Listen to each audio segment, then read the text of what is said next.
Job 40 through 42. And Yahweh answered Iob and said, Should a reprover contend with the Almighty?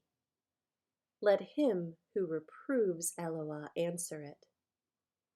And Iob answered Yahweh and said, See, I am insignificant. What would I answer you?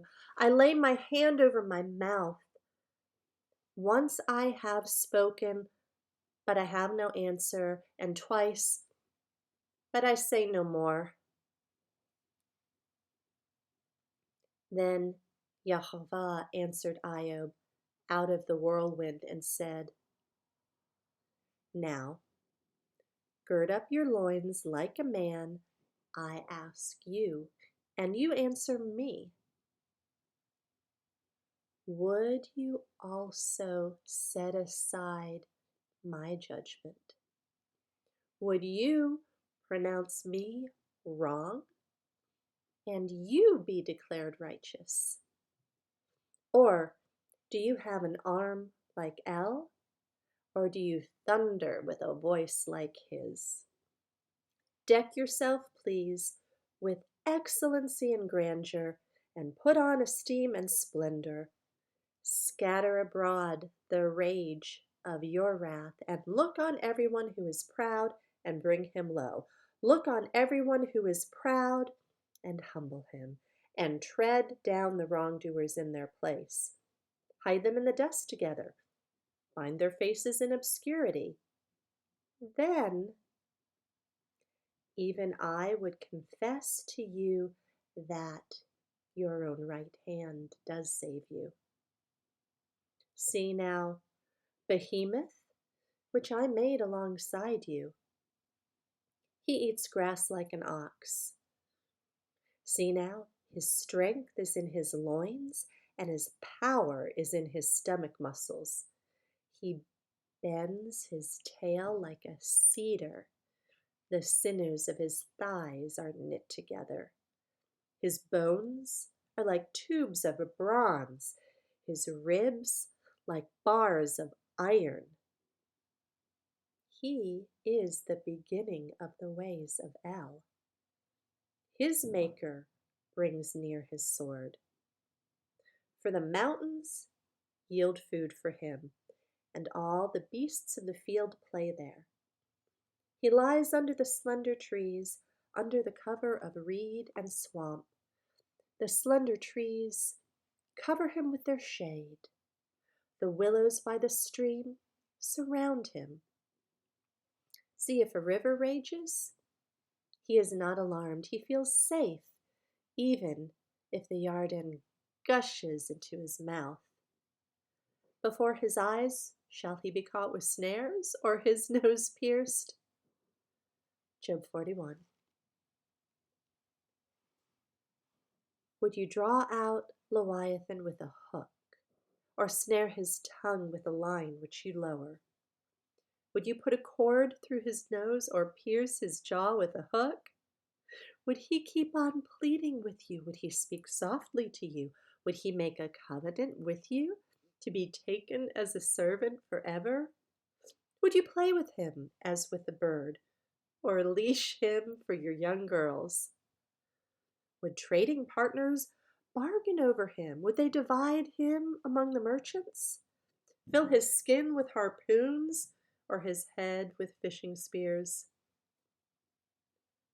Put your hand on him. Think of the struggle and do not do it again. See, any expectation of him is disappointed, and he's laid low even at the sight of him. No one is foolhardy to wake him up. So who then is able to stand against me? Who is given to me first that I should repay him? Under all the heavens, that's mine. I would not keep silent concerning his limbs, or his mighty power, or his fair frame. Who shall take off the surface of his skin? Who approaches him with a double bridle? Who shall open the doors of his face with his frightening teeth all around? Rows of scales are his pride, closed up, a binding seal. One to the other they fit closely, not even a breath enters between them. They're joined one to another, they stick together and are not separated. His sneezings flash forth light, and his eyes are like the eyelids of the morning. Out of his mouth go firebrands, sparks of fire shoot out. Out of his nostrils comes smoke like a boiling pot or kettle. His breath sets coals on fire, and a flame goes out of his mouth. Strength dwells in his neck, and fear leaps before him.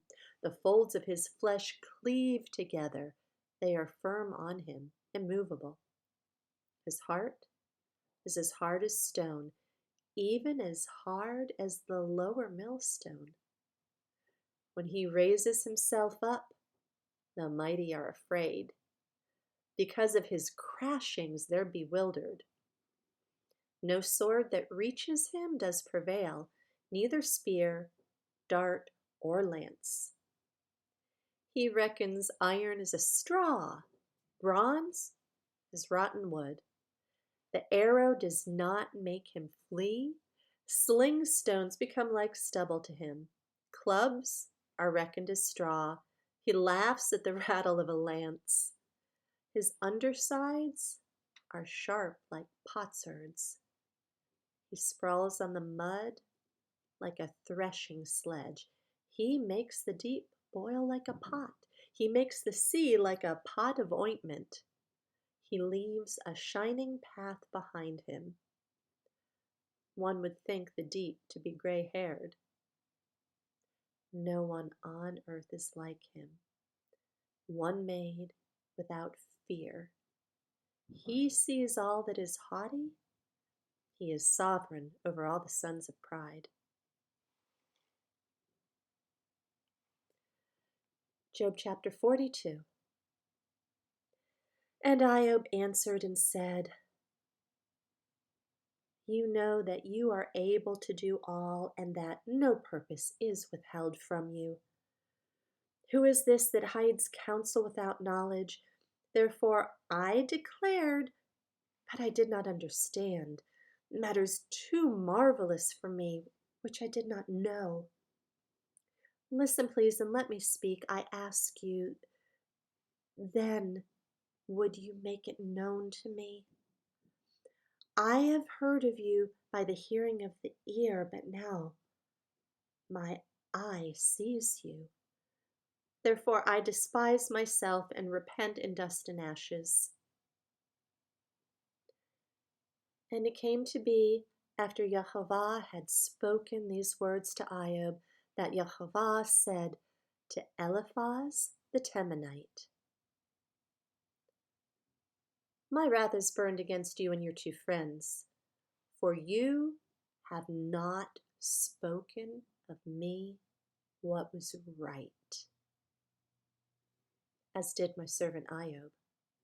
And now take 7 bulls and 7 rams, and go to my servant Iob, and offer up an ascending offering for yourselves.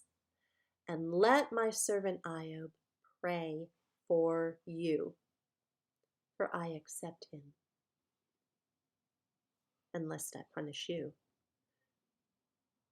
Because you have not spoken of me what is right, as did my servant Iob.